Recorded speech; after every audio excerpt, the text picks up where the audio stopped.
Okay, we're back here with Ricky Fowler. We're going to test the new Cobra AMP iron here. I think Cobra have been really smart. They've brought out a nice clean, again a clean looking club. Looks like a little jewel really. It looks, although they do this AMP in both forged and a stainless head, you know, the stainless head looks really nice, very shiny product, looks great behind the ball. And the iron actually carries this E9 technology, which it favours the drivers as well, where Cobra have actually taken this E9 concept and looked at where players hit the ball, which is obviously mainly from heel spreading through to the toe, and they've distributed the weight in the iron accordingly to obviously maximise those off-centre hits. So been very good with the R&D on this club. It comes in a lot of various shafts, kind of different steel shaft options. It can be fitted for different lengths and lie, and also you've got your range of graphite shafts as well. So in an AMP you can fit a low kick, mid kick and high kick, so it's favouring all different types of swing speed and hits, and it's a great feel of the club. I'm going to hit one, just give this a little go here. So it's great behind the ball, it's slightly offset, which will suit somebody who's just trying to obviously kind of maximise the striking ability. Really nice sound, and what they've done is they've actually fitted kind of an aluminium back plate on the back of the club here, which actually takes all the vibration out of the club, which gives you a real solid feel when you're hitting the ball.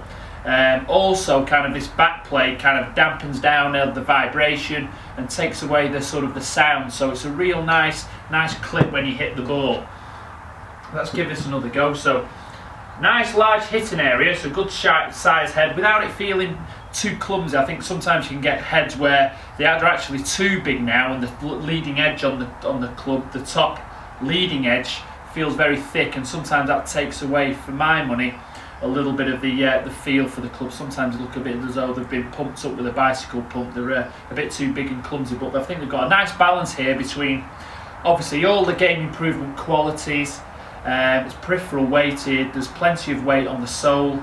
It actually carries a nice sole concept where if you're a divot taker, the club has plenty of bounce built into the sole, but it's obviously taken away on the leading edge all the bounce. So if you're somebody who just generally just clips the ball off the turf, then also the bounce angle on the sole will suit you as well. So it's a good all-rounder, this one. I think, you know, if you're a bit of an over-the-top person and you take a big deep divot, it'll suit you.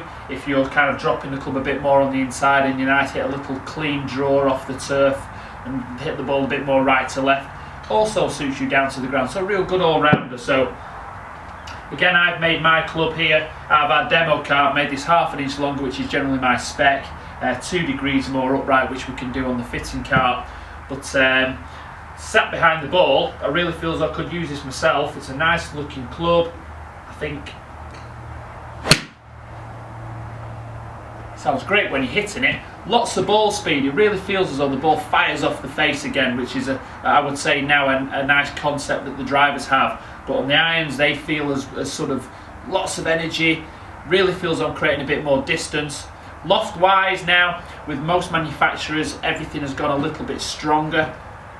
What I would advise on these clubs, whether you start at an optional 3 iron or maybe 4 iron through to pitching wedge. The pitching wedge is actually 44 degrees, so I would always tend to add in the A wedge or the gap wedge as we know it, which sits nicely to kind of against your traditional pitching wedge. So you've got a 9 iron maybe, or a wedge rather, at 44 degrees. And then you go to a gap wedge at 49 degrees, and then that gives you a nice option then of your sand wedge at maybe 54 to 56 degrees, and maybe a lob wedge if you like that around the green at maybe 59, 60 degrees. So the strong lofts give you that little bit more distance. It's a really nice sounding club when you hit the ball with this aluminium back plate. Takes all the vibration and all the kind of the ringiness out of the club that you get with these little off-centre hits or a thin shot. The vibration's gone out of the club no matter what shaft you're using, whether it's steel or graphite. It doesn't just have to be graphite now for you to take the vibration out of the club. And it's a really nice looking club. Definitely worth giving a go. I quite like it. I think it's a nice traditional looking head, a little bit offset to produce that little bit more forgiveness. Nice sole, real good all round club this one.